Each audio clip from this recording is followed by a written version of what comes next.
अब आपको कराची के कैसे घर में लेकर चलते हैं जहां 3 वर्ल्ड रिकॉर्ड होल्डर्स मौजूद हैं। अब आप कहेंगे एक घर में 3, लेकिन वो कौन कौन हैं? आइए आपको दिखाते हैं। फैसल गए, फैसल ने जाके रिकॉर्ड किया और मैं तो गई नहीं, यहीं पे स्टूडियो में। तो चलते हैं, देखते हैं।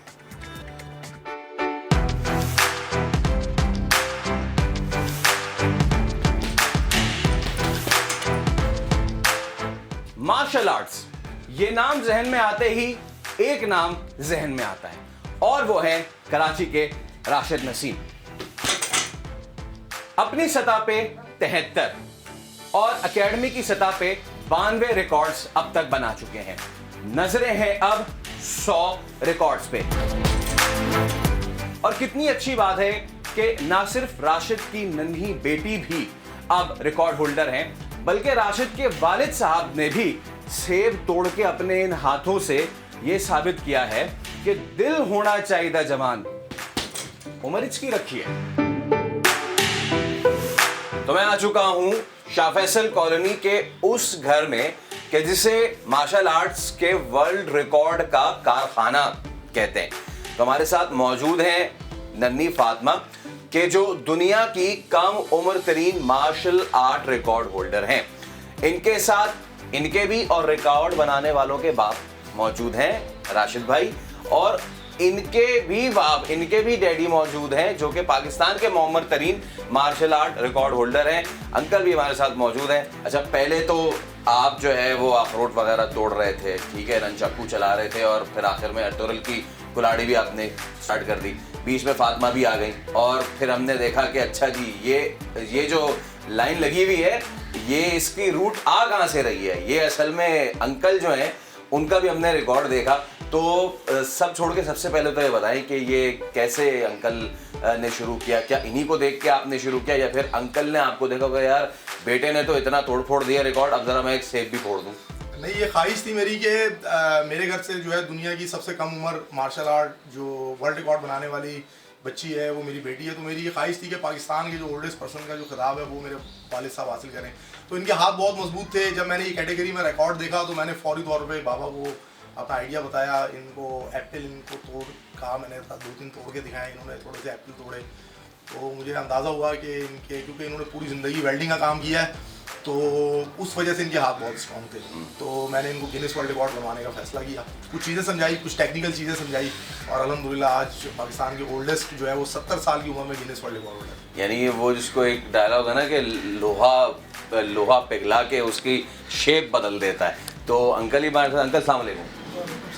अच्छा अंकल, ये मुझे बताएं कि जब राशिद भाई आए आपको बताया भाई ऐसा ऐसा करना है, तो आपके जहन में यार क्या करवा रहे हो मुझसे, क्यों करवा रहे हो, या फिर आप जो है वो मज़ीद एक्साइटेड हो गए चलो बेटा तुमने तो कर लिया, अब दुनिया को बताते हैं कि तुम्हारे बाप कौन है? बस मैं भी यही है, काम पे से आया था तो इन्होंने मुझे खुशखबरी सुनाई। कह रहे भाई सेब लिए हुआ था, कह रहा भाई ये मसला है।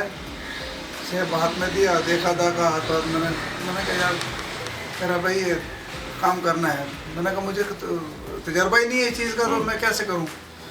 इन्होंने फिर उनको थोड़ा सिखाया। हाँ, उस बंदे की वीडियो दिखाई मुझे, इस तरीके से करना है सही। तो उसी टाइम पे इन्होंने करवाया, मैंने 2-3 सेब तोड़ दिए। मैंने कहा ये लो। अच्छा, क्योंकि वैसे ही अल्लाह का शुक्र है हाथ वाथ तो सेट थे। बाकी ये है कि टाइमिंग या ऐसी वैसी कोई चीज़ का जैसे मुझे नहीं पता, तजर्बा था, मैं कोई मुसलसल के पास थोड़ी होता हूँ कोई। बिल्कुल बिल्कुल। अच्छा, तो आम लोग जो हैं वो सुबह उठते हैं सोचते हैं कि यार आज मैं जो है वो डबल रोटी के साथ अंडा खा लूँ, आज जो है मैं शाम में घर आऊँगा तो मैं ज़रा आधा घंटा बाग में पार्क में चला जाऊँ। और अंकल और राशिद भाई जो है वो सुबह उठ के सोचते हैं कि आज मैं कौन सा रिकॉर्ड फोड़ूं। अच्छा, एक चीज़ हमने सुनी है और वो ये कि राशिद भाई आप फातिमा को बर्गर वगैरह नहीं खाने देते। ओके, अब ये इन्होंने इतना तेज शुरू कर दिया, इनको गुस्सा आ गया डाइट के सवाल पे। मतलब यही कि नहीं खाने देते, आगे चल के बात करेंगे इस पे। हमारे प्रैक्टिस और एक्सरसाइज तो काफ़ी कर ली, अब ज़रा इनसे बात भी हम कर लेते हैं। फातिमा, ये बताएं कि कितनी आपकी इस वक्त एज और कौन सी क्लास में आप पढ़ रही हैं? मेरी 9 years old एज है और मैं 5th क्लास में बैठी हूँ। अच्छा, तो ये जो क्लास में बाकी बच्चियां हैं और लड़के भी हैं स्कूल में, खाली ऑल गर्ल्स हैं? बॉयज और गर्ल्स दोनों हैं, लेकिन बॉयज और गर्ल्स की क्लास सेपरेट हो। अच्छा, लेकिन फिर भी मुझे ये बताएं कि किसी ने तंग किया स्कूल में अभी तक, और अगर किसी ने तंग किया, लड़का या लड़की, तो फिर आपने उसका क्या हल किया? कि कोई भी तंग नहीं करता स्कूल में। अच्छा, यानी उनको पता चल गया है कि आप जो है वो मार्शल आर्ट एक्सपर्ट है, इसलिए कोई तंग नहीं करता।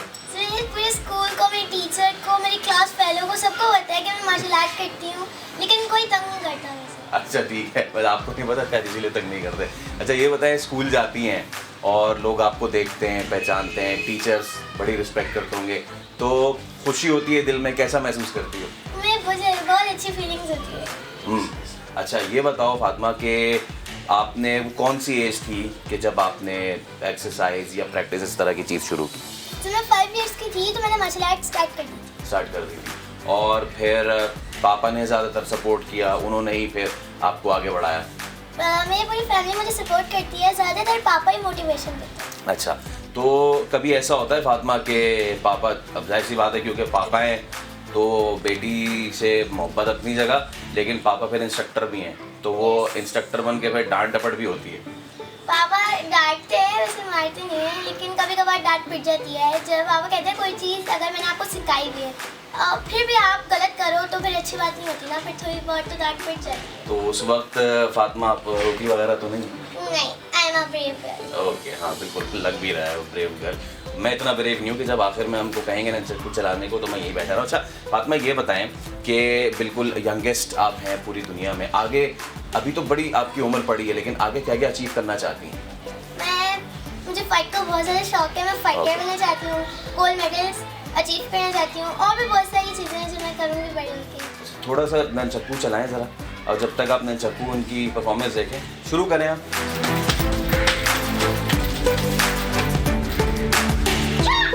फातिमा आपको बीच में गुस्सा आ गया था मेरे डाइट के सवाल पे, इसका मतलब यही है कि पापा आपको बर्गर समेत ऐसी बहुत सारी डिलीशियस चीज़ें नहीं खाने देते, ऐसा ही है? पापा मुझे जंक फूड नहीं खाने देते। ओहो, और आपका दिल भी नहीं करता फिर? नहीं, वो दिल चाहता है खाने का, कभी कभार खाने दे देते हैं। हाँ लेकिन वैसे बहुत डांटते हैं, क्योंकि जंक फूड खाने से हमारी हेल्थ खराब होती है। वो कहते हैं हमें अपनी हेल्थ रखनी चाहिए। और ये अच्छा, ये कितनी अच्छी बात है ना कि इस एज में आप दूसरों को भी जाके अब जब बात करती होंगी, दूसरे बच्चे आपसे आके पूछते होंगे, हमारे यहाँ छोटी उम्र में ही कोल्ड ड्रिंक भी बच्चे पीना स्टार्ट कर देते हैं और ये सारे भी करते हैं, लेकिन वो कितनी नुकसानदेह होती है, वो जब बच्चे आपसे सुनते होंगे तो फिर वो भी मोटिवेट होते होंगे। जी। अच्छा, तो थोड़ा सा मुझे बताएंगी अपने डाइट के हवाले से, वैसे तो बड़ा सीक्रेट रखते हैं आप लोग, लेकिन थोड़ा सा बताएं कि फातिमा जो है, जो कि वर्ल्ड रिकॉर्ड होल्डर है, एक वर्ल्ड रिकॉर्ड होल्डर बच्चे की डाइट क्या होती है? मैं हेल्दी फूड में ड्राई फ्रूट खाती हूँ, मीट खाती हूँ, चिकन खाती हूँ। वैसे पापा मुझे पिज़्ज़ा नहीं खाने देते, बर्गर नहीं खाने देते, और भी बहुत सारी जंक फूड नहीं खाने देते। ऑयल कम, और ऑयल जैसी चीज़ों से भी पापा कहते हैं परहेज करा करो, क्योंकि हमारी हेल्थ खराब होती है उससे बहुत ज़्यादा। अच्छा फातिमा, मुझे ये बताओ कि बचपन में हम हर बच्चे से पूछते हैं, कोई कहता है मैं डॉक्टर बनूंगा, इंजीनियर बनूंगा, आर्मी में जाऊंगा, पायलट बनूंगा, अभी फातिमा तुम्हारा गोल क्या है, आगे बड़ा होके क्या बनना है? मुझे मार्शल आर्ट में फाइटर बनना है, और वैसे मुझे फौजी बनना है। अच्छा चलो, best of luck for that. और फातिमा जो है वो फौजी बनना चाहती हैं। अब सोचें, एक मार्शल आर्ट ट्रेंड जब फौजी इस तरह का बन के निकलेगा हमारे पास से, बॉर्डर पे खड़े जो हमारे दुश्मन, उनका क्या हाल होगा। हम जब सोचते हैं कि सेब को तोड़ना, ठीक है, वो भी अपने हाथों से, विद बेयर हैंड्स, तो उसमें आपको कितने लगे, महीने लगे, 2 महीने लगे, और उसमें आपने कितने सेब जो है वो कुर्बान कर दिए? भाई वैसे ही मेरे हाथ लोहे आए हैं, समझ लो। सही। वो प्लास्टिक की कोई इतनी खास ज़रूरत नहीं पड़ी मुझे, तो 2-4 दफ़ा जो भी इसने राशिद ने करवाया मेरे से, वो मैंने किया। तो आपको बाकी ये था कि जो इनकी एक किसी चीज़ों के जो करने के असूल होते हैं, वो उनका मुझे अंदाज़ा नहीं था कि भाई किस तरीके से करा जाएगा। वो इसने 2-3 दिन मुझे सिखाया कि भाई इस तरीके से उठाना है, इस तरीके से क्रश करना है, वो उस हिसाब से फिर मैं। तो आपको महीना लगा प्रैक्टिस में? नहीं, महीना नहीं लगा। मेरा तो वैसे अल्लाह का शुक्र है, इतना 45 साल हो गए काम भी प्लास्टिक ही तो है ना ये। हाँ। सुबह से लेके रात 12 बजे तक लोहा पीटना, ये प्लास्टिक है। तो आपने 15-20 दिनों में ये प्रैक्टिस कर ली? हाँ, इसमें क्या बात है। राशिद भाई को किसी भी मुकाबले के लिए गालिबन 1 महीना प्रैक्टिस करनी होती है, लेकिन अंकल बता रहे कि बेटा जी मैं क्यों बाप हूँ, 3 महीने प्रैक्टिस करने की जरूरत होती है भाई, और अंकल ने 15 दिन में जो है वो कर दिया। अच्छा अंकल, माशाल्लाह आप भी जैसे कि हम अभी दिखा भी रहे हैं लोगों को कि जी वो 400 किलो वजनी गेड़ जो है वो उठा लिया, और ये अब आपको रिकॉर्ड बनाने के बाद खुद कैसा महसूस हुआ, और आगे मजीद अब आपने आगे और ट्राइयाँ करनी है? भाई देखो ना, हर चीज़ की एक काम बंदा इंसान करता है, कितनी शोहरत इस टाइम पे, तो खुशी तो मिलेगी, क्या कह रहे? बिल्कुल बिल्कुल। आप भी खुश हैं, मैं भी खुश हूँ, बच्चे खुश हैं, सब घर वाले सारे खुश हैं, दूसरे आज जो मिलने वाले हैं वो खुश हैं। बाकी हाँ ये कि अब कोई इंडिया का कोई रिकॉर्ड ऐसा हो जो कि मैं तोड़ना चाहता हूँ। ओ तेरी ये तो हाँ, तो अंकल नसीम अंकल ने कह दिया है कि इंडिया का जो रिकॉर्ड है ना, अब उन्होंने वो तोड़ना है।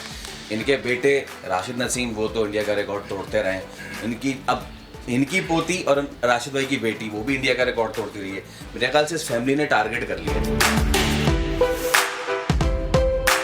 राशिद भाई माशाल्लाह से 73 आपके इंडिविजुअल रिकॉर्ड्स हो चुके हैं, और एकेडमी की सतह पे 92 हो चुके हैं, नज़रें 100 पे हैं, लेकिन हुकूमत की क्या नज़रें यहाँ हैं? देखिए जी, हुकूमत की नज़र अभी तक तो नहीं पड़ी है, और इंशाल्लाह ताला जल्द 100 रिकॉर्ड भी कंप्लीट कर लूँगा। और मैं समझता हूँ कि पाकिस्तान का अलमिया है ये कि यहाँ पर जब भी कोई स्पोर्ट्समैन आगे आता है तो उसको जो है ना वो उस तरीके से जो है वो पजीराई नहीं मिल पाती, और मेरे तो जो वर्ल्ड रिकॉर्ड हैं उनके ऊपर एक अच्छा खासा अमाउंट भी खर्च होता है, और मुझे रिकॉर्ड्स के लिए जो है वो हमेशा स्पॉन्सरशिप की ज़रूरत होती है। लेकिन बहरहाल हम आगे बढ़ रहे हैं, स्टेप बाय स्टेप बढ़ रहे हैं। तो सिर्फ स्पॉन्सरशिप नहीं, आपका दिल भी बढ़ाना चाहिए ना, ये नहीं कि सिर्फ स्पॉन्सरशिप दें बल्कि कोई एजाज़ भी दें, कोई तमगा उसने कारकर्दगी, कोई सदारती अवार्ड, इस तरह की चीज़ें। बिल्कुल जी, हुकूमती सतह पर जो है वो पजीराई मिलनी चाहिए, तमगा उसने कारकर्दगी या सितारा इम्तियाज़। मेरी भी ख्वाहिश है कि मेरे काम को जो है वो हुकूमती सतह पर जो है वो सराहा जाए, मेरी सलाहियतों को हुकूमती सतह पर तस्लीम किया जाए। ठीक है चलें, कोई स्पॉन्सर नहीं है, लेकिन अगर एथलीट्स मुझे अगर हुकूमती सतह पर पजीराई मिली तो मैं समझूंगा कि शायद मेरे काम का जो है वो हुकूमत ने हक अदा कर दिया। और आखिर में सिर्फ ये बता दें कि आपने अपना ये आर्ट जो है माशाल्लाह से अब बेटी में भी मुंतकिल कर दिया है। यकीनन वालिदैन जहाँ होते हैं वो बच्चों को अपने से ऊपर जाते हुए देखना चाहते हैं। फातिमा खुद तो बड़े हो के जी मार्शल आर्ट और फौजी बनना चाहती हैं, आपने उनके लिए क्या सोचा हुआ है, क्या प्लानिंग की हुई है?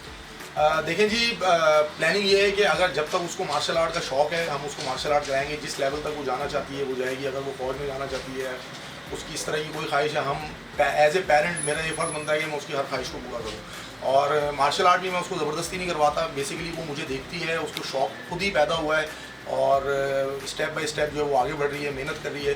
तो बच्चों की के अंदर जो चीज़ होती है, यानी जो ख्वाहिश होती है, तो उसी को ही लेके आगे चलना चाहिए, तो बच्चा ज़्यादा कामयाब होता है। बहुत शुक्रिया राशिद भाई, आपसे जब भी मुलाकात होती है आप इंस्पिरेशन है। दुआ हम यही करते हैं और आपको बेस्ट ऑफ लक भी विश करते हैं कि आप भी रिकॉर्ड इसी तरह बनाते जाएं और फातिमा भी इसी तरह रिकॉर्ड बनाती जाए। तो राशिद भाई, उनके वालिद और उनकी बेटी राशिद भाई की हमारे साथ मौजूद थे, और कितनी ही अच्छी बात है कि हमारे मुल्क में इस तरह का टैलेंट मौजूद है। ज़रूरत है तो इस चीज़ की कि उसको किस तरह पॉलिश किया जाए, सहूलियात किस तरह दी जाएँ, और ज़रूरत इस चीज़ की भी है कि उनको सूबाई सतह पे, वफाकी सतह पे, सदारती सतह पे उनको अवार्ड्स भी दिए जाएँ ताकि वो इस मुल्क का नाम मज़ीद रोशन करते रहें।